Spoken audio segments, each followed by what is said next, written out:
जिस घर के बाहर कुत्तों से सावधान लिखा हो और अंदर माँ की चीखें दबा दी जाए, उस घर की दीवारें भी एक दिन गवाही देती है। शहर के रईस इलाके सिविल लाइंस में बनी महेश बिल्ला बिल्डिंग दूर से किसी जन्नत जैसी दिखती थी। ऊंची दीवारें, चमकता गेट और अंदर एसी की ठंडी हवा में जीते लोग। लेकिन उसी कोठी के पिछवाड़े कूड़े के ढेर के पास एक टूटी खाट पर बैठी थी 65 साल की कल्याणी देवी, जिनके शरीर पर मैली साड़ी थी और आंखों में भूख और अपमान की सूखी परतें। जून की दोपहर थी।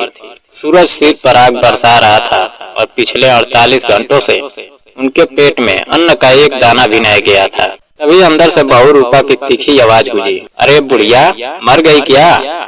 और कल्याणी देवी कांपते कदमों से दीवार पकड़कर कमरे में पहुंची, जहां रूपा महंगी बनारसी साड़ी पहनने की तैयारी कर रही थी। उसने बिना पीछे देखे आदेश दिया, साड़ी प्रेस कर दे और अगर एक भी सलवट रह गई तो अंजाम बुरा होगा। कल्याणी देवी ने पानी मांगा तो जवाब मिला, पहले काम फिर पानी। कांपते हाथों से उन्होंने भारी प्रेस उठाई। आंखों के आगे अंधेरा छाया और गर्म प्रेस साड़ी के पल्लू को छू गई। हल्का दाग पड़ा और रूपा का क्रोध भड़क उठा। उसने धक्का दिया। बूढ़ी माँ अलमारी से टकरा कर गिर पड़ी और अगले ही पल वही गर्म प्रेस उनकी कलाई पर रख दी गई। जलती चमड़ी की गंध कमरे में भर गई। उनकी चीखों से घर गूंज उठा और बड़े बेटे महेश ने आकर सिर्फ इतना पूछा, साड़ी ज्यादा तो नहीं जली? माँ के जले हाथ पर डिटोल लगाने की सलाह देकर वह एसी वाले कमरे में लौट गया और कल्याणी देवी को घसीट कर बाहर फेंक दिया। उस रात उन्होंने गीली मिट्टी से घाव ठंडा किया और आसमान की तरफ देखकर अपने छोटे बेटे सूरज को याद किया, जिसे 10 साल पहले महेश ने घर से निकाल दिया था। तब सूरज ने वादा किया था, माँ एक दिन लौटूंगा और कुछ बन कर लौटूंगा। 10 साल बीत गए। खबर आई कि सूरज मर चुका है और अब महेश पुश्तैनी जमीन बेचने के लिए उसका श्राद्ध करने जा रहा था। कल्याणी देवी ने रोक कर मना किया और उन्हें खंभे से बांध दिया गया। मुंह में कपड़ा ठूस दिया गया और हाल में सूरज की तस्वीर पर माला चढ़ाकर पिंडदान की तैयारी होने लगी। तभी बाहर अचानक सायरन गुजे।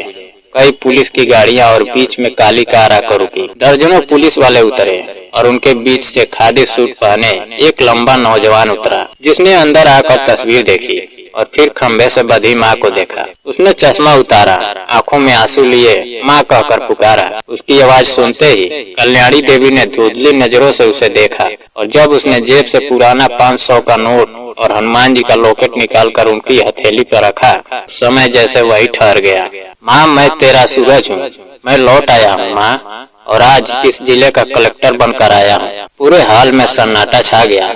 महेश और रूपा के चेहरे से रंग उड़ गया। सूरज ने माँ को बांधने वाली रस्सियाँ काटी, उनके जले हाथ को देखा और उसकी आंखों में आग भर उठी। उसने इंस्पेक्टर को आदेश दिया, इन दोनों को गिरफ्तार करो, घरेलू हिंसा, धोखाधड़ी और हत्या की कोशिश का केस दर्ज करो। महेश गिड़गिड़ाया, भाई हूँ तेरा, और सूरज का एक थप्पड़ पड़ते ही हवन कुंड की राख में जा गिरा और उसके हाथ से लड्डू लेकर रूपा को खाने को कहा। रूपा रोई और बोली, मुझे शुगर है, मीठा नहीं खाती। पर सूरज ने श्राद्ध का लड्डू उसके मुंह में ठूस दिया और कहा, यह तेरे पाप है। फिर उसने सरकारी आदेश दिखाया कि घर माँ के नाम था और जाली दस्तावेज से हड़पा गया है, संपत्ति कुर्क होगी। पुलिस ने हथकड़ी लगा दी। महेश जमीन पर रेखता हुआ माँ के पैर पकड़ने लगा, माँ बचा लो। पर कल्याणी देवी की आंखों में इस बार ममता नहीं, निर्दय था।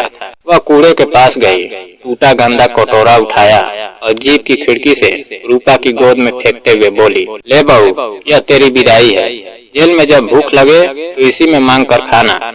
और तू महेश, आज से मेरे दूध के कर्ज से आजाद है, क्योंकि तू बेटा नहीं कलंक है। सायरन गुजे, जीप चली गई।